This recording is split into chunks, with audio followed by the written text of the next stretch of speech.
A 2007 study by the Journal of Clinical Endocrinology and Metabolism found that testosterone levels in men have been dropping by 1% on average across the globe since the 1980s. This is a problem because testosterone is extremely important. A deficiency often leads to lower muscle mass, lower energy, lower confidence, increased mood swings, increased anxiety, and a decreased desire to pursue potential mates. Today I want to go over the top 3 ways you can boost your testosterone so that you can live a more enjoyable life. A lot of this information is repackaged from Andrew Huberman's work. There's a 2-hour-long podcast that I will link to in the description box below for those that are interested. I also took some insights from my own life as I've been tracking my testosterone levels for the past 3 years. In fact, I'm going to tell you the one thing that boosted my testosterone the most at the end of this video, so make sure you watch till the very end. With that being said, let's jump right into it. The first way you can increase your testosterone is to make sure that you are sleeping properly. You see, the majority of your testosterone is produced during the REM stage of sleep. This means that anything that interferes with your sleep can negatively impact your levels. I know a lot of people like to smoke a joint or drink a beer before bedtime as they think it helps them fall asleep faster, but these habits have been shown to reduce the amount of REM sleep that we have, which in turn can negatively affect the production of our testosterone. On top of that, you want to make sure that you are getting good, uninterrupted sleep.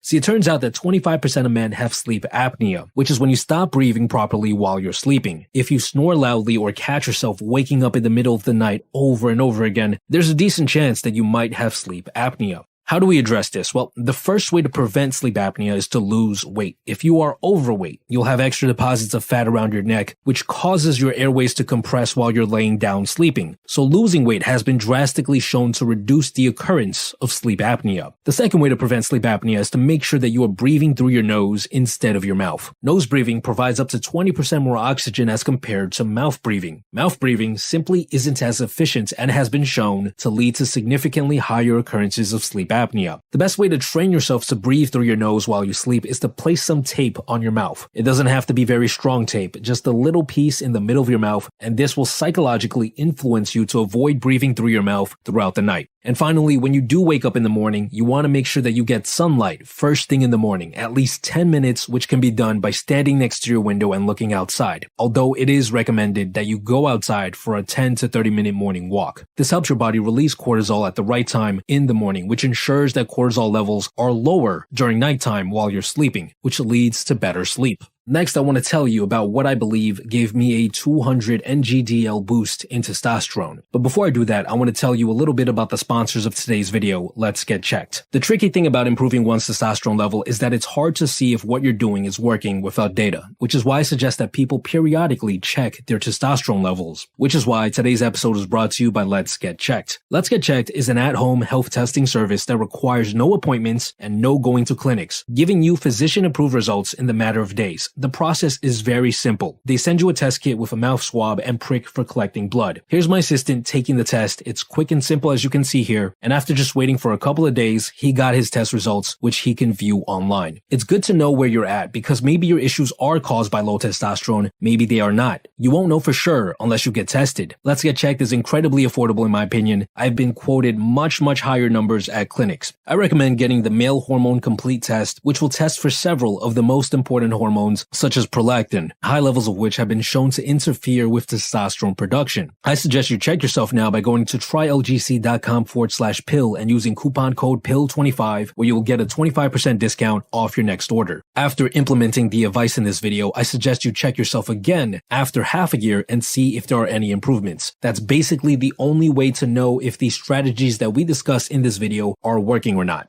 Now back to the topic at hand. The second best way to increase your testosterone is to work out. A study conducted in 1983 found that testosterone levels in men increased by 21% right after a workout. Most of you already know this, but the question remains, what is the best way to work out when it comes to maximizing testosterone? Well, according to Andrew Huberman, the best thing to do is to lift heavy weights using compound exercises. This includes exercises like squats and bench press, which target multiple larger muscle groups at once. Now, when lifting, you should aim to end up pushing somewhere between 80 to 95% of your maximum strength, of course, after doing warm-up sets. And when you are doing your heavy lifts, you should only do 1 to 8 reps, never pushing yourself to failure. Doing all of this will increase your testosterone levels for up to 48 hours after the workout. And if you want to do cardio, it's best to do it after lifting weights or on days where you don't lift at all. And ideally, you should not do cardio for more than 75 minutes, as it's been found to drastically increase cortisol levels, which in turn decreases testosterone. And finally, let's talk about the one thing that managed to boost my levels the most. A study was conducted by the University of Queensland in 2010. They sent researchers to a skate park to interview and record 96 male skateboarders doing tricks. Afterwards, they took saliva samples to measure their testosterone levels. The study found that skateboarders who were being filmed by female researchers had a whopping 30% higher level of testosterone than those who were being filmed by male researchers, which suggests that being around and performing in front of potential mates drastically increases your testosterone levels.